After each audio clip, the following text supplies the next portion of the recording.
advice for the Enquirer. It's always easy to give advice. It's harder to follow it.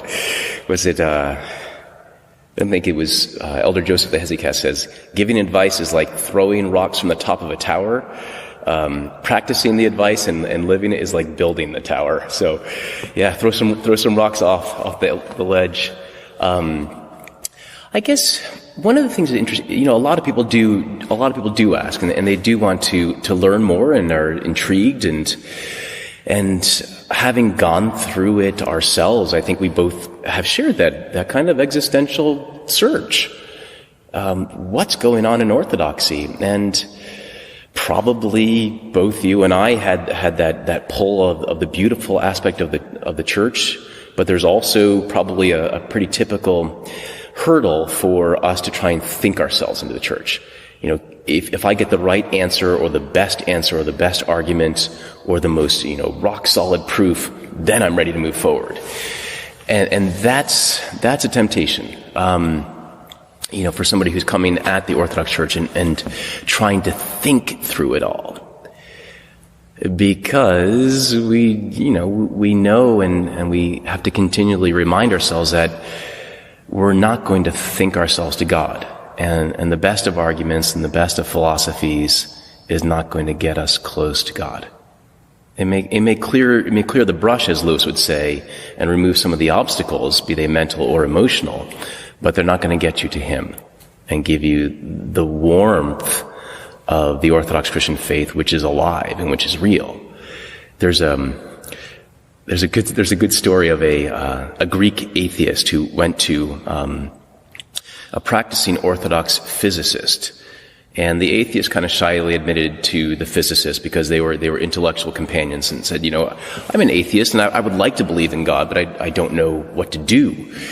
And the physicist starts to toy with him and say, but do you know about differential equations? And the atheist says, no, I'm a philosopher, so physics is not my world. And the professor teases him and says, that's too bad, because if you knew about differential equations, then I could prove God to you. And he goes on to say, well, that's not how it works at all. You don't prove God through a really dizzyingly educated, profound philosophical proof or through differential equations, because if that were the case, everyone who was educated would be Orthodox. They would be Christians, because it would be sheer force of logic and of argument which would bring them into the church. Instead, I suggest, he went on to the young man, I suggest that you actually go see an ascetic.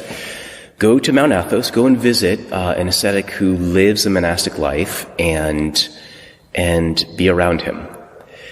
And so the atheist said, I'm just too shy. I'm embarrassed to go to an ascetic and admit that I'm an atheist. He says, why are you shy about being around a saint? You're not shy around being around a professor. Go and see him. I'll give you the map. Here's how you get to the person I suggest you go meet. It must have been St. Paisius, from the way the story was told. Here's the map. Here's how you get to his cell, and go and meet with him. The atheist man was Gabriel.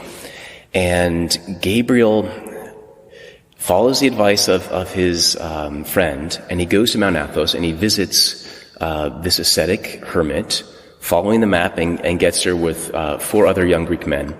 They're all sitting on logs listening to the ascetic talk and have conversation. And eventually, St. Paisius, because I think it must have been him, St. Paisius turns away from the 4 young Greek men and turns to the visiting atheist whose name is Gabriel. And he walks over to Gabriel, and he's never met him. And he says, it's okay to be an atheist. And it's okay to have the name of an archangel. But to have the name of an archangel and to be an atheist, that's something I've never heard of. Let's have some time together and let's talk. And so the young man is just stunned, right? His whole soul is opened up when he realizes it's real. It's actually alive. It happens. And that is the beauty of the Orthodox faith, is that you can read the stories about the ancient saints, the early prophets and the early apostles, and what they did by the grace of God, and realize the grace of God is alive in the church. Christ truly gave that grace to his church. And we see it in the 1st century, we see it in the 5th century, we see it in the 20th century, where St. John of San Francisco could do the same sort of thing. And a person who wanted to bare his or her soul to him in confession, St. John might in fact just tell all the sins and all the struggles that the person had without the person saying a word in advance, because God gave him the grace to do that. I was with a driver on Mount Athos a few weeks ago, asking him, have you ever seen, St. Porphyrius or St. Paisius? He said, yes, I went about 20 years ago, must have been over 20 years. He was in his 20s rather. He was in his 20s with his friend who was struggling because he had lost a brother in a car crash. And they went to go visit St. Paisius, just like this young atheist. And the brother's name was Andreas. Andreas had lost his brother in a car crash. So this driver, let's just call him John. John and Andreas go to see St. Paisius. And after they have a little bit of time in the company who are visiting in the pilgrim group, St. Paisius turns to Andreas, again never having met him, and said, Andreas, come here, I want to speak to you.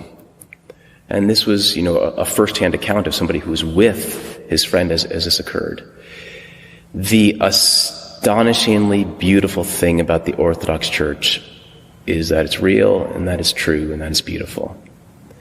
And that is an immense, immense arc of hope in a world where other options, when you're looking at, say, Hindu philosophy or Buddhist theology, where other options do not affirm the personal existence of the immortal soul after death, but either the recycling or the reincarnation in a different form, be it stone or rabbit or tree, and the extinguishing of the person upon death.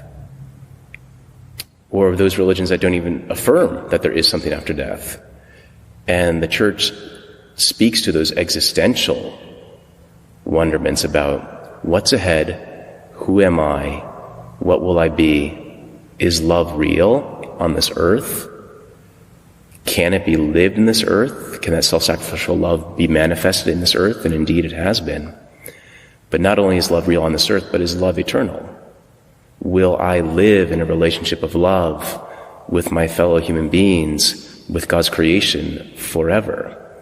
And just like Socrates says in the Symposium, we don't just want the good and the true and the beautiful things on this earth for a short space.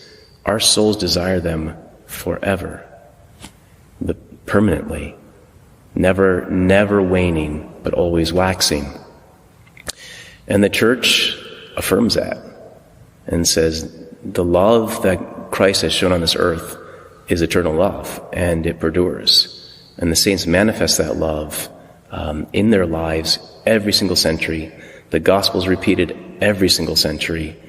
And thanks be to God, that is what is ahead. So to have that hope, either as a new young starting priest, or to somebody who labors in a culture that is increasingly nihilistic and cynical about everything, or to someone who's just looking at the Church and saying, what's there? What does it have to offer? It has to offer life, capital L, and life in God that never ends. Besides that, nothing else matters. If our single and sole purpose is to figure out why am I here on this earth, the Church says we're here on this earth for one reason: to be sanctified, to be made holy, to be made fit to be in communion with the triune Godhead, and not in an intellectual or philosophical way, but in a real, material, and ontological way. And that's the struggle, and that's the tower building that takes a lot of effort, but there's no other effort that's worth it. So that's probably what I'd say, just in some way to an inquirer.